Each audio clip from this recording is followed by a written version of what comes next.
Hey everybody, welcome to our webinar. Just kidding. But anyways, I want to thank everybody for coming and hanging out with us. This is our November monthly webinar series for November. I appreciate your guys' patience.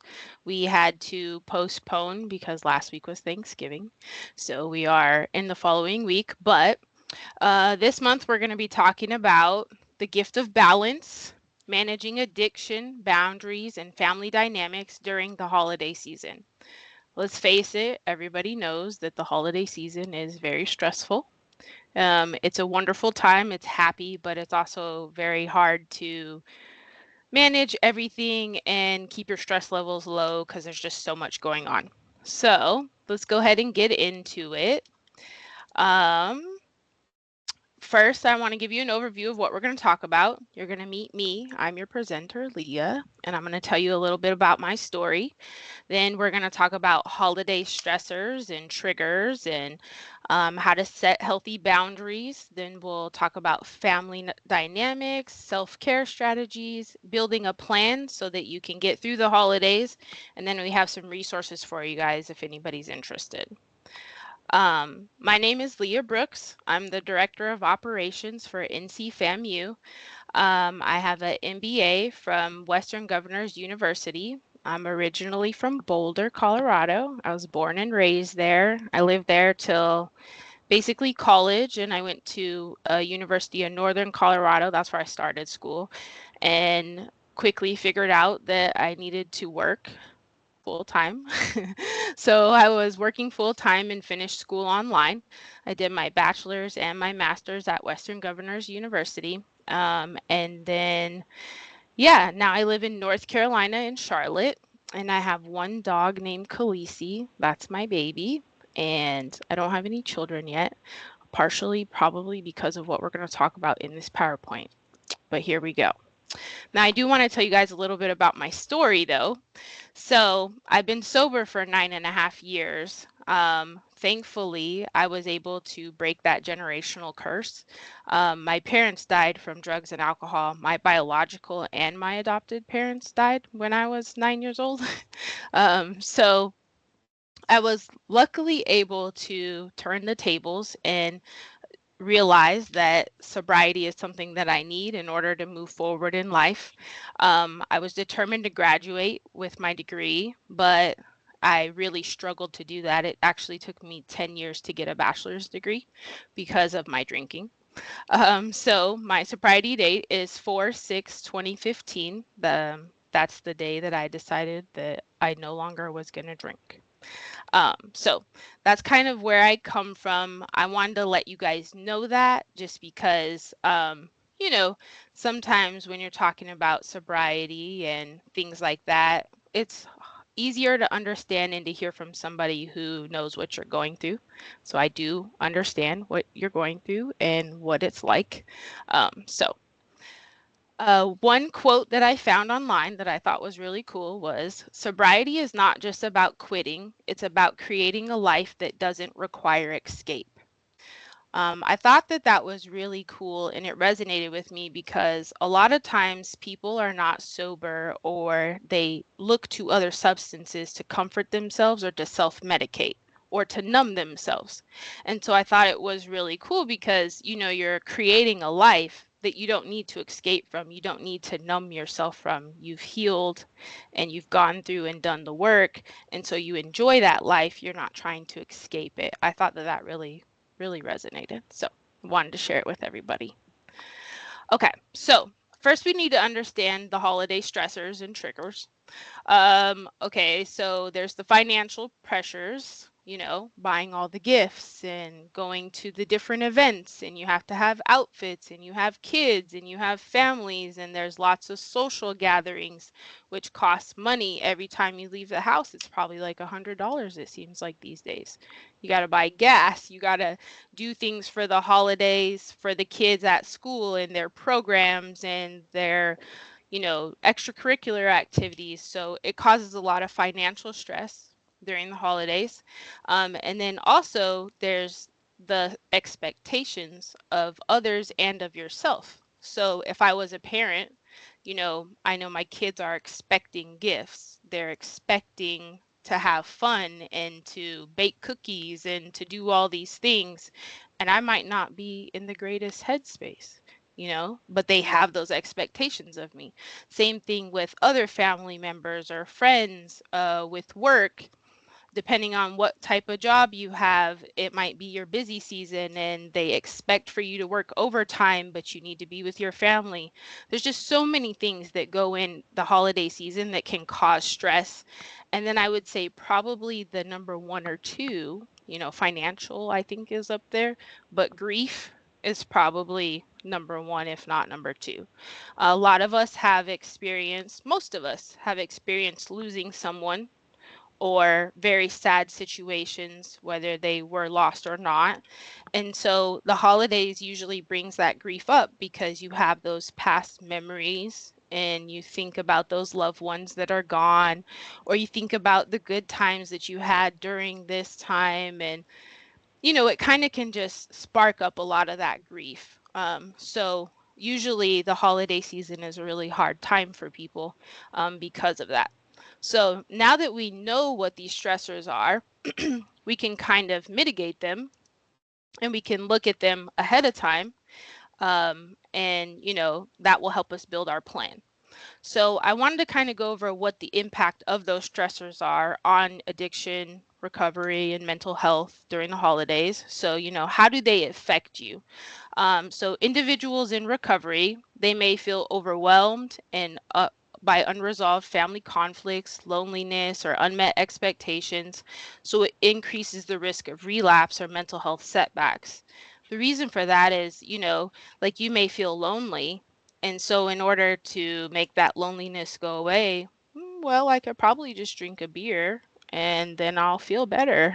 You know, it just kind of goes hand in hand. You want to self-medicate and make yourself numb to those feelings. And so that's kind of the impact of what happens when you are overwhelmed or you have those lonely feelings and things like that. Being surrounded by triggers can challenge your sobriety. One thing that's really important is identifying what those triggers are for you, because you don't want to be surrounded by triggers because it's only going to tempt you to do the wrong thing or make the choice that you don't really want to make. So, in order for you to set yourself up for success, you want to try to minimize those triggers.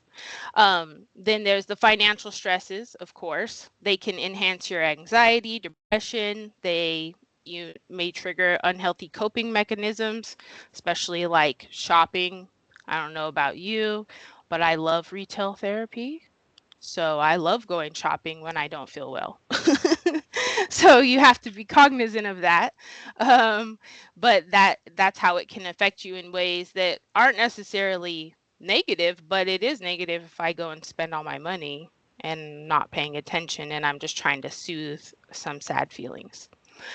Disruptions to your daily routines can lead to neglect of your recovery practices.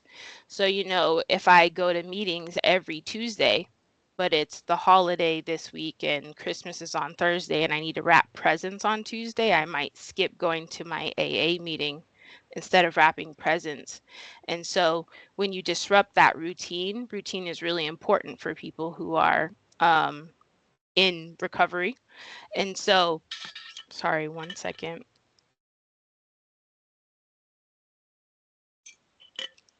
So you don't want to disrupt that routine. You want to be able to keep those important meetings and things that you have and work the rest of your schedule around what you have going on. If you miss those, that's how you potentially can cause that extra stress, or it kind of upsets the balance in your life. Feelings of loneliness can intensify your depression, anxiety, and cravings for substances. So, that loneliness kicks in because of that grief a lot of times, or because of like unresolved family conflicts. Maybe you're sad because you haven't spoke to such and such, or this person died and you used to celebrate on and do these things and so on. And so those things can make you feel lonely because you don't have those people close to you. And so it intensifies your depression. It makes you anxious because you don't know what to do because this is what you used to do. Also, past memories come up kind of in the same boat. So those lead to that pain and that loneliness, and you may want to, soothe it and numb it. So that's kind of the impact of what all those stressors do to you for a person who's in recovery. So now let's talk about how we don't go down that road, and we start by setting boundaries. So setting healthy boundaries, first let's talk about what boundaries are. They're guidelines, rules, or limits that a person establishes to protect their personal space, emotional well-being, and physical safety. They help define how you want to be treated by others and how you treat yourself. Boundaries can be physical, emotional, mental, spiritual. They're essential for your healthy relationships and self-care. So basically, they're things that you put in place so that people know how to treat you and you know how to treat them, and they kind of just set a barrier there so that that level of respect is there and there's an expectation. Why are they important? They promote self respect and self love, because I don't allow someone to cross that boundary to hurt me if I put that boundary in place. I don't allow certain things to happen when those boundaries are in place. They help prevent burnout and resentment. So I don't know if you guys have ever been resentful of somebody, but maybe you're doing something and you're resenting someone for doing it, but really it's because you haven't spoke about your expectations and what what you expect of them. So if you set that boundary and you speak out about your needs, then you won't have that resentment. They create healthier, more balanced relationships. They allow you to protect your emotional and physical well being, and they teach others how to treat you. That's probably the most important part about boundaries is you put them in place so that other people know what lines they can and cannot cross. Okay, so the different types of boundaries. There's emotional boundaries, so they protect your feelings and your emotional energy. There's physical boundaries. So, that's like your physical space, your, touch, people being in your bubble. There's time related boundaries. So that's like, how I spend my time and what right you have to my time. There's the mental boundaries. So that's with your thoughts, your values, your opinions, because you're entitled to those as well as your feelings. And then there's the spiritual boundaries, those relate to your beliefs and practices, and then materials, which are like your possessions and resources and what you allow people to have of those or not have. So let's go through and we'll talk about how to set the boundaries, and then I'll give you guys a couple examples of some boundaries. So to set them, you need to identify your needs. You have to understand what makes you uncomfortable or stressed. So that's probably the biggest, most important part of setting boundaries is you have to figure out what is it that bothers you. For us, a lot of people, it's hard to tell what bothers you. You feel bothered, but what is it that's actually bothering you? You have to determine what that is so that you can set a boundary so people don't cross it anymore. You need to be clear and direct and communicate those boundaries out to whoever they are. You can be respectful, but you do need to be firm. And then you want to be consistent because a lot of times you set a boundary and then you waver and you let people step on that boundary. Or you're like, oh, I'll let it slide this time. Well, you didn't actually set the boundary if that happens. Well, you did, but you weren't consistent with it. And so you want to be firm and consistent with those so that you can stick to them and make them sturdy. You always want to use I statements. So the best way to set boundaries so that you don't make other people feel any type of way is you use I statements. So you say, I feel this, or I would like this, or when this happened, I. That way you're not talking about you or them and nobody feels triggered by you attacking, quote unquote, them. So I statements are really important. And then also, you just want to be prepared for pushback. If you haven't set a boundary in the past or there weren't many there and you start setting boundaries, there's going to be a lot of people in your life who are not used to that. And they're going to be like, whoa, whoa, whoa, whoa, whoa. And they may take offense to it. They may push back on it because they're just not used to it. One of the hardest things is you feel like you're going to hurt them or hurt their feelings or what they may think, but it's actually not as bad as you think it's going to be. That's what I'm learning, at least. I've had to learn how to set boundaries. And so you just want to be prepared for that pushback, expect it because it's going to happen. And then you still want to be consistent and reinforce those boundaries and stay firm with them. Okay, so now let's talk about some examples of some boundaries. So a physical boundary would be, I don't like to be hugged without my consent. That means don't come in my personal bubble and touch me if I don't tell you that I want you to. Some people don't like to be touched because whatever their reason is, it doesn't matter what their reason is.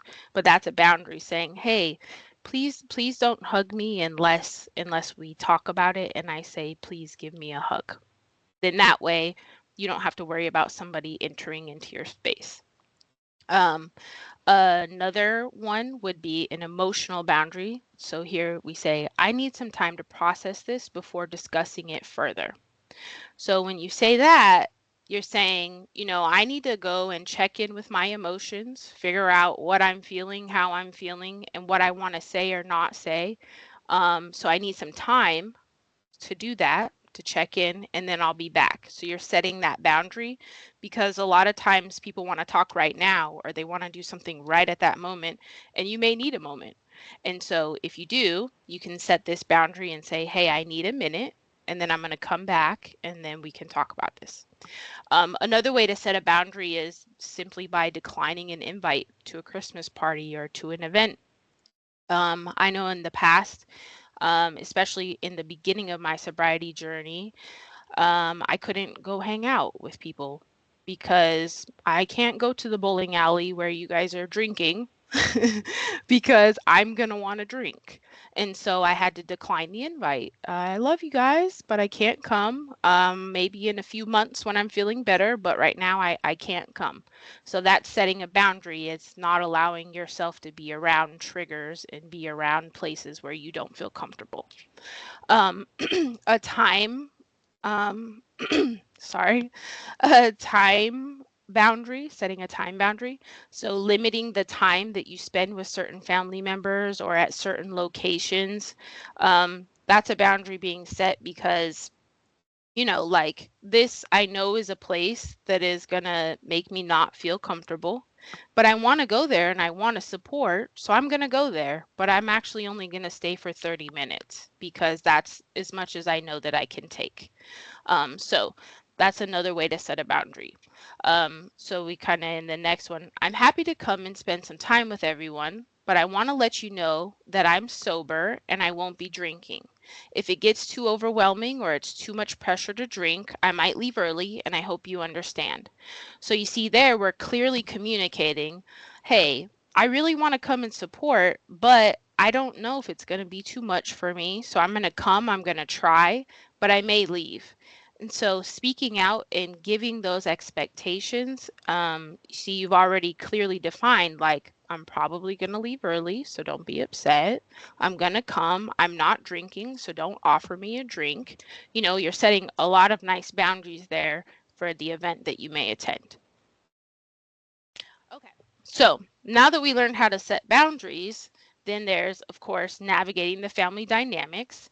A lot of family challenges that are during the holidays that you'll run into are like unresolved conflicts. So, for instance, you're going to a Christmas party and your brother is there who you've been upset with for 5 years.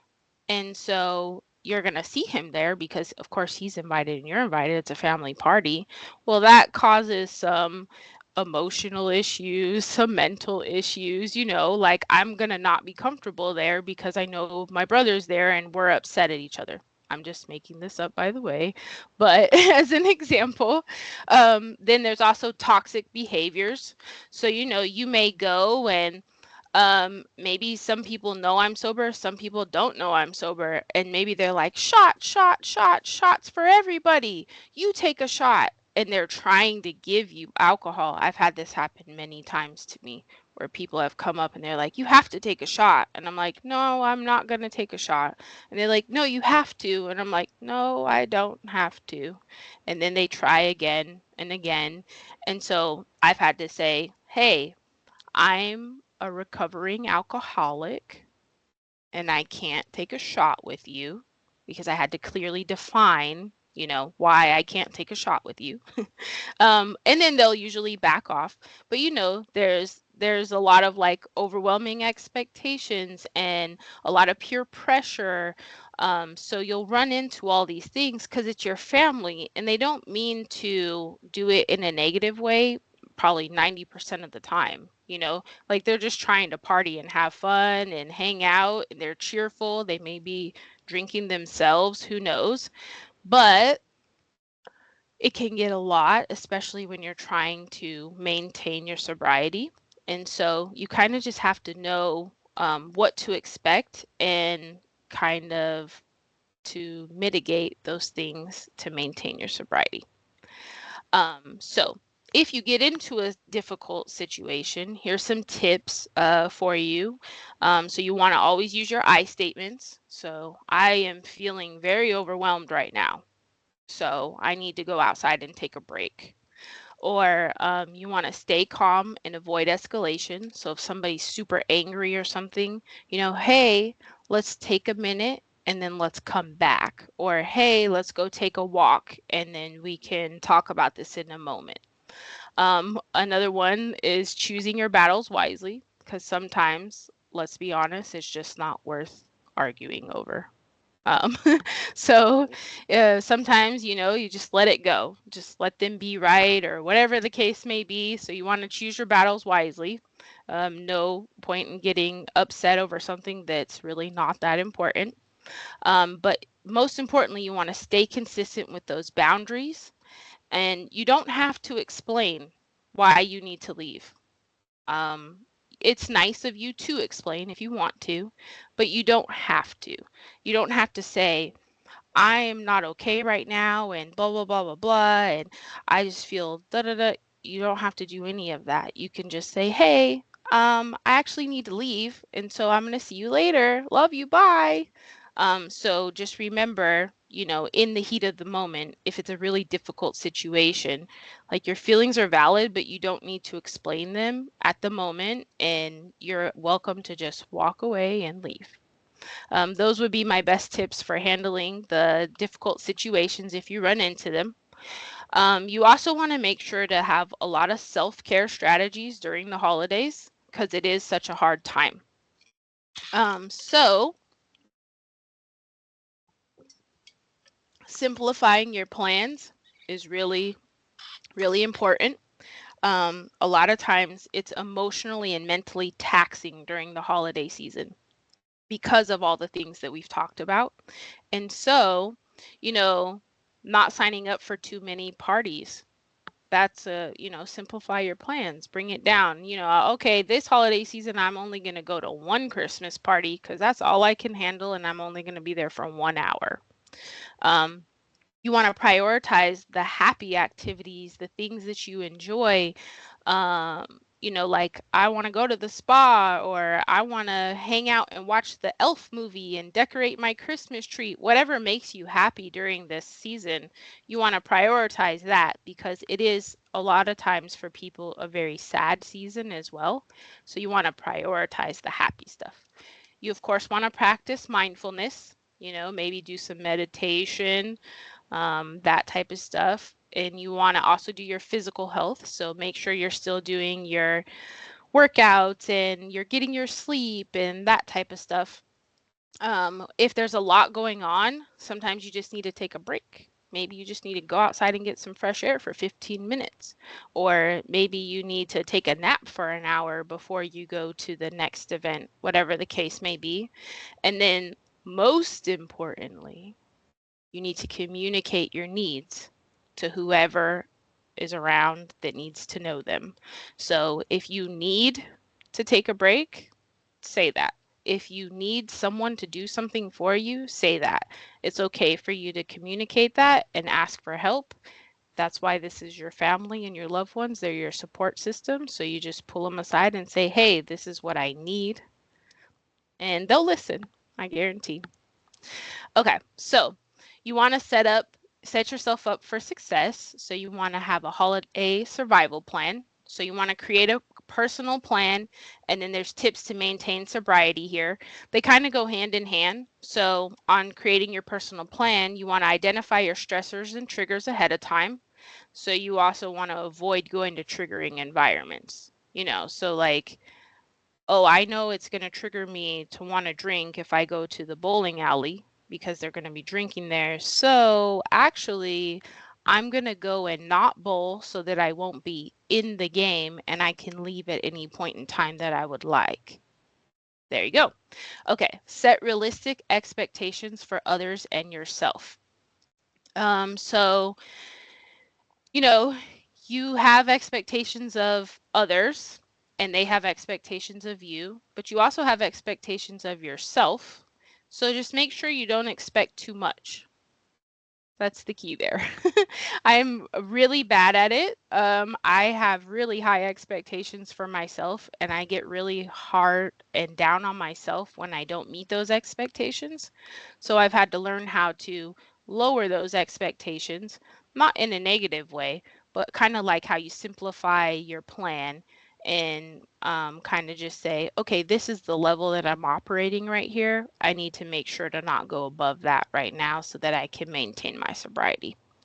And then you also want to have an exit plan. So if you do need to leave, that's fine. Leaving is just perfectly fine. So you want to utilize your support systems. So that's like your sponsors, your family, therapy, groups, whatever the case may be, that's your support system. You want to make sure to use them and you want to stay connected. So, if I go to AA meetings, I need to make sure I'm attending those, even though it's a busy schedule. If my therapist meeting is on a Thursday, but we're going to be busy out shopping for Christmas, well, I need to make a plan ahead of time that at that time I need to be in the car to have my therapy meeting, so on. You want to make sure to make that plan ahead of time so you can prioritize what's important to you, which is your sobriety and maintaining it during this season. And then also just communicating your needs and maintaining that routine that you have. Communicating your needs is probably the most important thing. You want to communicate them to yourself. What do you need? And then you also want to communicate them to the others that are around you. So here we have a page of resources for sobriety. On the left, you'll see we have SAMHSA. So they can help you find a rehab center. You can call this 1-800 number and it's confidential information. They'll help you out and their website is listed here. Then below it, you'll see there's some apps for sobriety support. I personally have never used one of these apps, but I found them online and they are there to help with you trying to go through sobriety. Of course, we have what most people are familiar with on the top right, which is AA and NA. And then I found another one online called Smart Recovery. It says it's science-based secular approach to addiction recovery. So I wanted to list that out there because it looked pretty cool. And then other support, there's therapy, doctors, reading materials, online programs. You can go to your local health department. There's local organizations, faith-based organizations. I put our logo there because this is what we do. We can help you find resources. So if you do need help, you can go to our website or whatever, and we can help you find a therapist or we can help you find whatever it is that you're looking for. So we will be sending out this deck after the presentation. If anybody has any questions or whatever, please reach out and you'll have these links here. So if anybody has any questions, I haven't checked the chat. I have my teammates online, so I don't know if any questions have come in. But if there's any questions, we can go over those now. And then otherwise, I hope you guys have a wonderful holiday season and stay sober. Do we have any questions in the chat? We do not have any questions currently in the Okay. chat, Leah. Okay, cool. All right. Well, thank you everybody for coming. I appreciate you. Here's our contact information if anybody needs it. And you guys have a safe, happy holiday. Happy holidays, guys. Happy holidays.